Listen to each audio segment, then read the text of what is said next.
I'm the skeptical member of the team, but I've been talking with my co-producer Dale Stevens, and he and I have seen the exact same thing at different times in different places. So I would describe it almost in a science fiction sense as if a door opened. So, like this, kind of a door opened, a shape formed.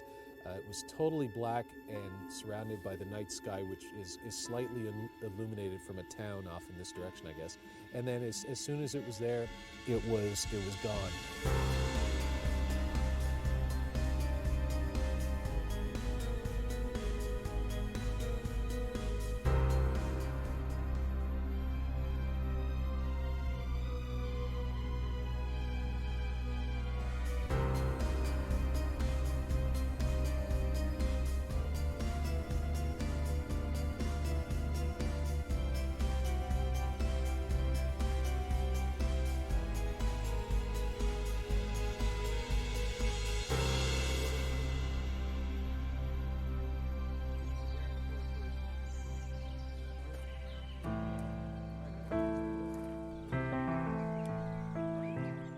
That's a little stable there. It's interesting to have a look in there, and there's a history board on the side about the site as well. Right.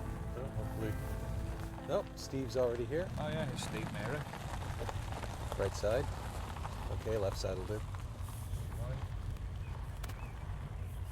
All right, well, let's get out, say hello to Steve, and have a look-see at Shocklach Church.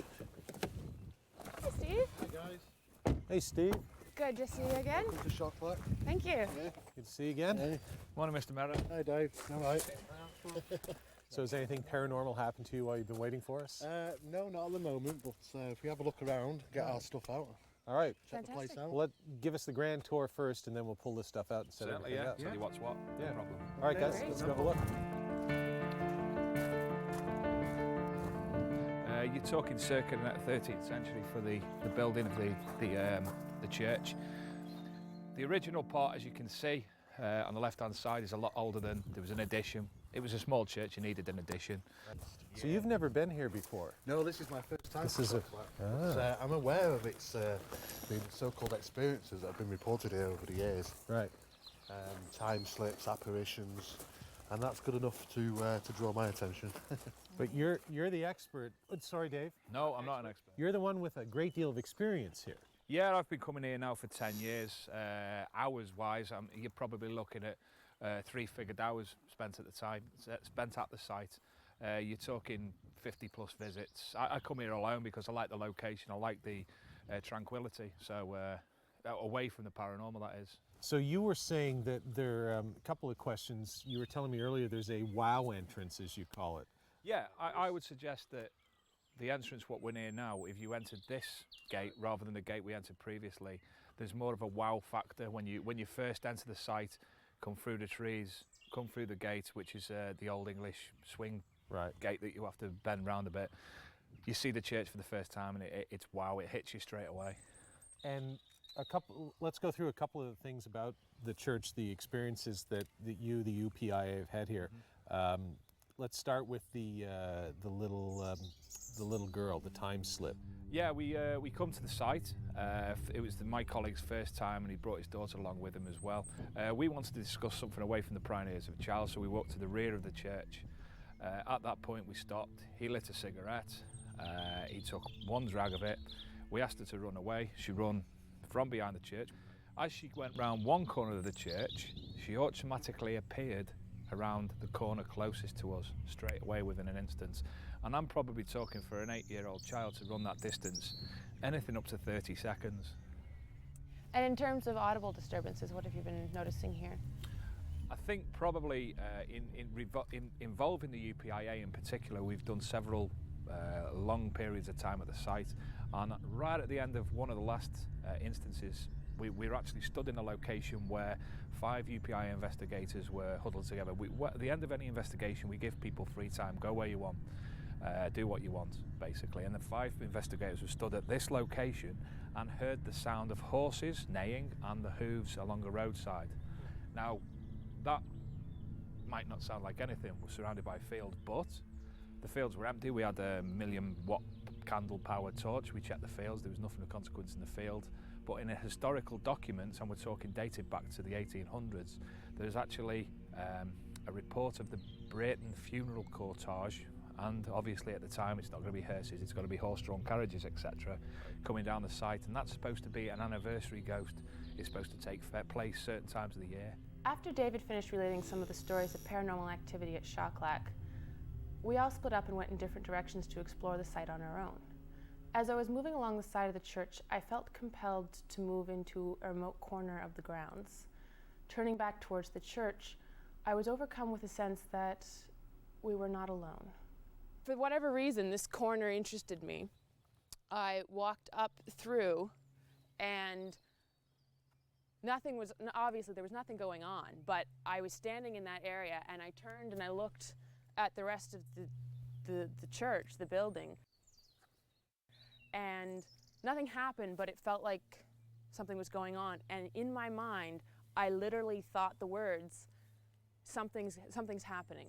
It was an emotional response that something's happening. With all honesty, you have just described to me word for word exactly the same as many other, well, not many, I'm not talking tens, I'm talking 3, 4, 5 people have said word for word. There's something else going on here. Something else happening. There's something else. It's like there's a curtain and there's something else beyond the curtain. And I can't see it, but Harry Potter-esque. Yeah, but I can feel it. And I mean, I wasn't frightened or scared or anything. It was without a doubt. I can't see it, but I know. It's one of the personal events that I've described.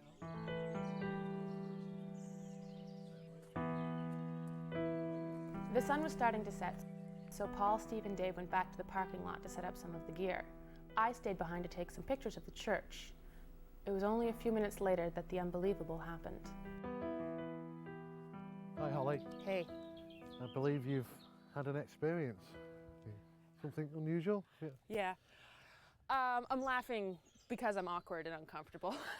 FYI. Okay. So what's happened then? I was taking pictures of some stuff. I took a picture of this, for whatever reason, this window right over here, and then clear as anything, I heard the horse's hooves. You heard horses? I heard the horse's hooves, and I thought that was laughable because we've heard so much the horse's hooves, the horse's hooves. Yeah. And it wasn't somewhere off in the distance. It wasn't like. Were you quite close? It sounded like it was just on the other side of this tree line here, and I thought, for sure, that there must have been a horse there. There must have been a hard surface because it sounded like a hard surface. The horse hooves, I heard it for about a second and a half to 2 seconds. The clop of the horse's hooves, and almost what I would have at the time I was thinking that sounds like a carriage, like a wheel on the surface as well. Yeah. It was so clear and so distinct and so close that I had to come down here. Right. And I never took my eyes off the site from where I heard it, and it was right through here. So you went over to check? I went over to check because I honestly, I couldn't believe that there wouldn't be anything there. Well, I think really what was running down the side here is pretty much just a mud path. Oh, it's mud, and there's a cow field right there, and I thought, sure, it's the cows, but cows don't have... No. Cows don't have horseshoes. I don't believe there's any horses in the vicinity at all. No, and I think Dave's actually gone off to check to see if there is anything there. I mean, it wasn't somewhere off in the distance, like I said. It's very interesting right there. That you've said that, because we've had the same things reported in the same location before. This location? This location. Seriously, this location? Seriously, this location. And we've also done the same thing. We've been out to investigate, see if there's any horses around. There is no horses here. You're going to have to travel a good 3 or 4 miles to find any horses. There actually is no concrete paving or cobblestones down the side here. I can see. If you actually go up to the fence and look over, you can clearly see it's just a mud track. So Steve, just to clarify, we're surrounded by fields. Yes. This location. This particular location is exactly the same place where horses have been heard before. It's very interesting that you mentioned it. It's very disconcerting to hear something that's not there. When Ghost Cases returns, the sun sets at Shocklach Church as Holly and I begin one of our most exciting investigations ever.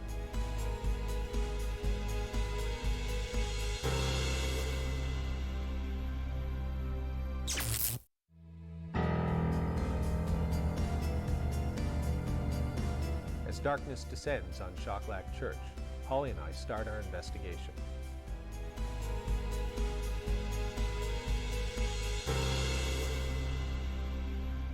Well, you know, chips in the back. took me a while, but we're there. Chips in the back. Yeah. All right, let's go through this as fast as we can. Just going to go over what we're doing here. So we've got our DVR cameras have been set up, but No, you told me you were giving it to me. Huh? You said you were giving it to me. We'll talk. Okay. So our DVR cameras are set up, but what are we looking at? What have you set? All right, we've got 5 different locations. The first one, which is obviously the main screen, exactly the same position of an apparent apparition moving into shot and out of shot automatically. Secondly, we've got the door to the church, just in case we need to monitor certain things. We're going to monitor the door. We're also monitoring the graveyard, the rear of the graveyard, and that's because it's been alleged the apparition of somebody tending to one of the graves has been witnessed. Somebody crouching over and bending over and tending to the graves in a cowl. Okay, 2 other locations we're looking at.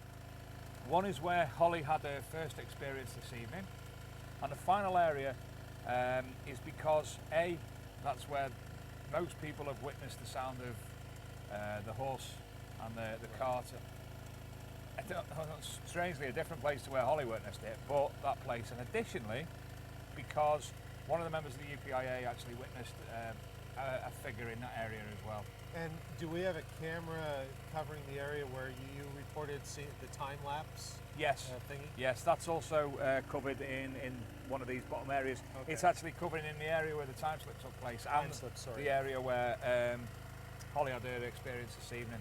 With our cameras set up, we decided to explore different areas of the church grounds. Holly headed back to where she had heard the horse's hooves earlier that evening, while Steve and Dave focused on the graveyard. Meanwhile, I found what I thought was a nice, quiet little spot at the rear of the church. Within minutes, however, I had one of my weirdest experiences yet as a paranormal investigator. So here's the crazy thing. I wasn't going to say anything because I'm the skeptical member of the team, but I've been talking with my co-producer Dale Stevens, and he and I have seen the exact same thing at different times in different places. So that's, trained as a lawyer, as a historian, what I want is confirmation, and I've had it. And what Dale described and what I've seen, out of the corner of my eye, and then I looked over, it was over in this direction, and because the sky, there's trees and trees, and then there's sky in between, which allows you to, gives a backdrop of some illumination that you can see things. And it's weird. I would describe it almost in a science fiction sense as if a door opened. So, like this, kind of a door opened, a shape formed. It was totally black and surrounded by the night sky, which is slightly illuminated from a town off in this direction, I guess. And then as soon as it was there, it was gone, maybe a second or 2 seconds, I suppose, afterwards. What I saw would have been, the church is right over here. We've just sort of walked in more or less a straight line, and I was looking right in this direction. And here's the thing that I find a little freaky, because I don't know if we'll show it in the episode or not, but Aaron and Dale, my camera and audio guy here, were here with me earlier where we taped a little stand-up segment where I was talking about Holly and some other things. This is exactly where I was standing. What I saw, this shadow, this doorway, whatever it was that was opening, happened right up here. So it occurred, whatever it was for me, sort of in exactly the same place as I was standing, 2 hours ago maybe, when we filmed that stand-up segment. And so it was church over here, and it's kind of like open like this, and that's the only way I can describe it. My co-director, producer Dale Stevens, described it a little differently, but we're talking about the exact same thing. But the way my mind works, it was like a trans-dimensional door opening or something, with just full of blackness, as if the sky blacked out in that section. Weird. I gotta tell you, weird. Of all the episodes I've done, weirdest, that and getting the thing in the St. Andrews jail, 2 weirdest things I've seen. And I would have pocketed that one, because that one was it was just one of those weird things that if Dale hadn't told me that he'd seen the same thing in a different place, different time, I might not have said anything. Paul and Dale's sighting of the black void in the night sky was the beginning of a series of unusual events. In a period of 20 minutes, our sound technician, Dale Lucky, burned through 2 sets of batteries that should have lasted over 2 hours. How long are these ones running? They've only been going probably max 20 minutes today. What do you usually get out of them? That first shoot we were on down in Liscombe, Yeah. I think I didn't change batteries once. And that would have been a couple of hours. Yeah. Wow. So I don't know what's going on, but anyway.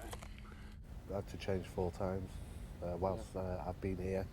Now it's the same pack, come out of the same packs that I use when I'm at home, and they're usually pretty much good for a week or so, usually about a week. But just the location here tonight, I've changed them 4 times. So.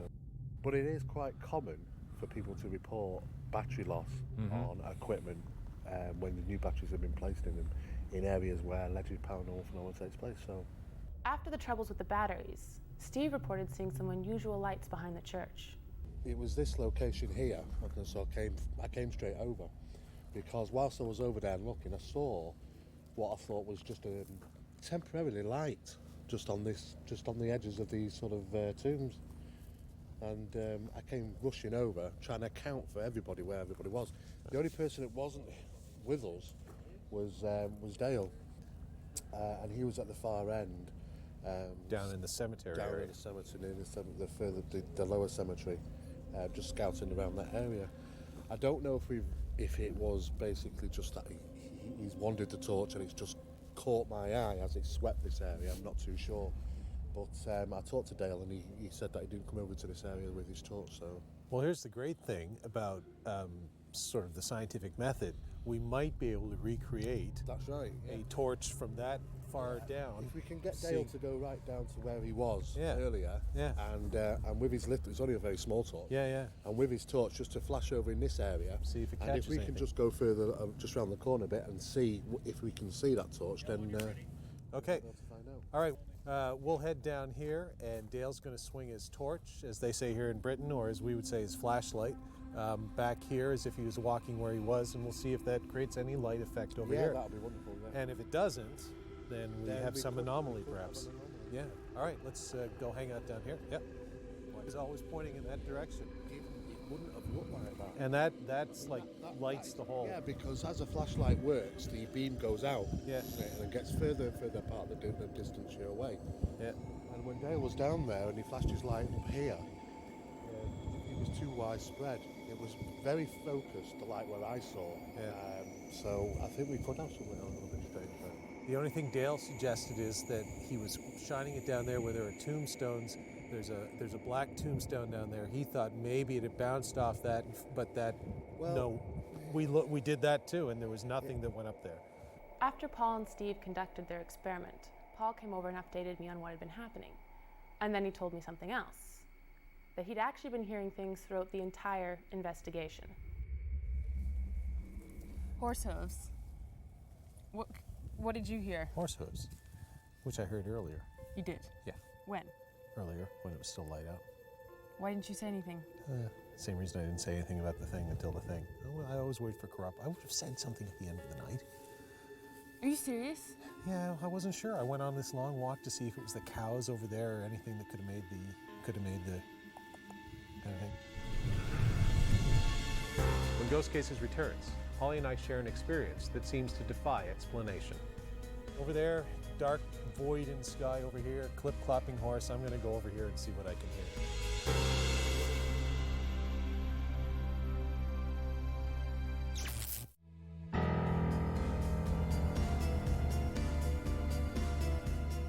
Holly and I conclude our investigation of Shocklach Church.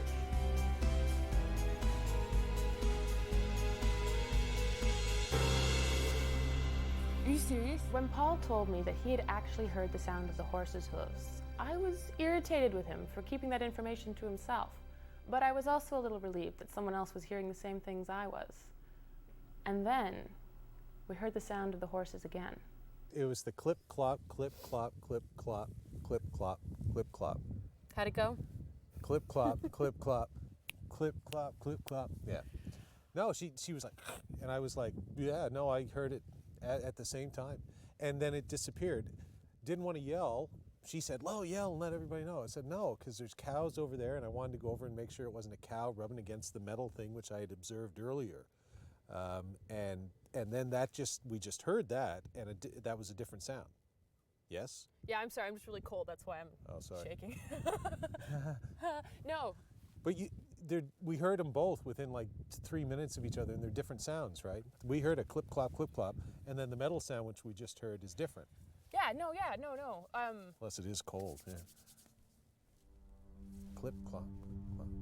But then it's gone. Oh no, I'm with you, I heard it. At this point, Paul and I were running on nervous energy as we tried to figure out if there was a rational explanation for what we were hearing. I don't know, it sounded like horse hooves to me. And I specifically, because I briefly heard, like for a second earlier this evening, I went on this long walk, the same second or two, the clip, clop. Again, sorry, I pocketed it. Yes, I was gonna report it later. This is the way I work. But I went on this long walkabout like Steve did to go over to suss the area out. I saw the cows. I even called one over. It's like, you're a little cow. And You called it yeah, over. because if you knock the metal, ding, ding, ding, ding, ding, some of the cows will run away in fear. But the curious ones, Like they'll Holly. move. Yeah, they'll move. Did you just call Holly a curious cow? No, I just said she's curious. Yeah, Right. that works too. This has descended into comedy, which is great. I do comedy when I'm nervous. Yeah. I'm not nervous. It's just weird, especially with the black things that Dale and I saw. Look, I'm like Kermit Frog. Especially with the black things that Dale and I saw. But I absolutely. I heard a clip. I heard it, and it actually lasted for a good, I think, 6 seconds, 5 or 6 seconds, maybe, give or take. It was a prolonged. It was longer than the first time that I heard it. Me too. Same here. Yeah. All I know is there's sounds. There's I think there's some sort of animal crawling about. There's, as Dave said, the metal thing over there that's in the field. There's whatever that is, which is not what we heard. Those are just natural sounds, and what I heard, I can't speak for Holly, in all seriousness, was an unnatural sound. It sounded unnatural to me. Hold on, just listening.